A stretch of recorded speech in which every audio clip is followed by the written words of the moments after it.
le département de l'Isère, dans le 38. L'hôpital psychiatrique de Saint-Égrève.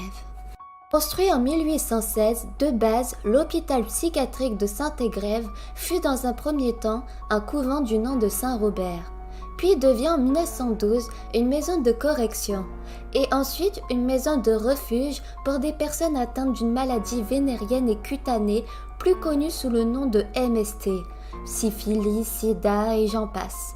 Entre 1933 et 1945, il devient un siège pour la Gestapo. En 1951, elle deviendra un hôpital psychiatrique et accrochez-vous car l'histoire continue à faire froid dans le dos.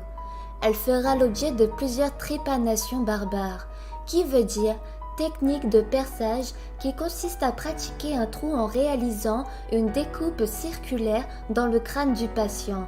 Aussi, il pratiquait la crânétomie, qui consiste à sectionner un ou plusieurs os du crâne et de retirer ainsi une partie de la voûte crânienne. Elle permet ainsi d'exposer une partie du cerveau à l'air libre. Bon appétit. Mais pas que.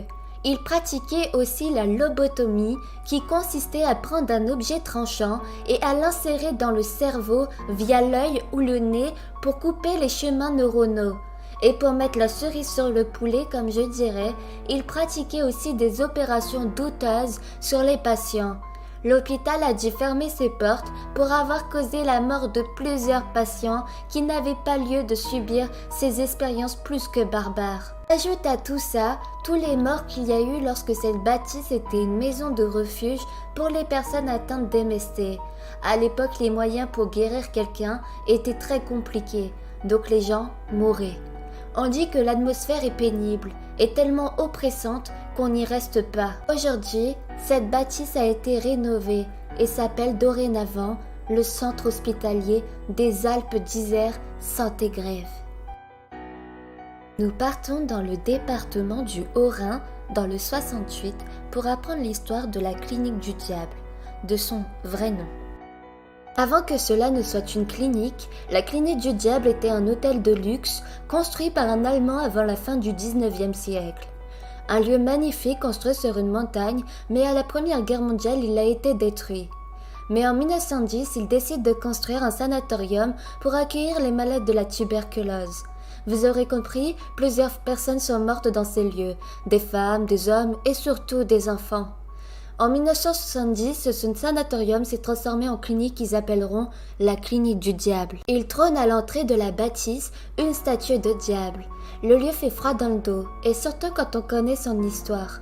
Oui, car quand il s'agissait d'un hôtel, ce lieu a été victime de plusieurs désastres mortels. Puis quand cela s'est transformé en sanatorium, vous comprenez le nombre de morts. Et dernièrement, la clinique du diable a fermé ses portes à cause de plusieurs morts mystérieuses. Mais attention, si tu veux y aller, je n'oublie pas de te dire que plusieurs personnes qui sont parties visiter le site seules ont mystérieusement disparu, comme ce jeune homme qui s'appelle Sidney Luth. Personne ne l'a retrouvé. Alors, veux-tu toujours visiter cette bâtisse ?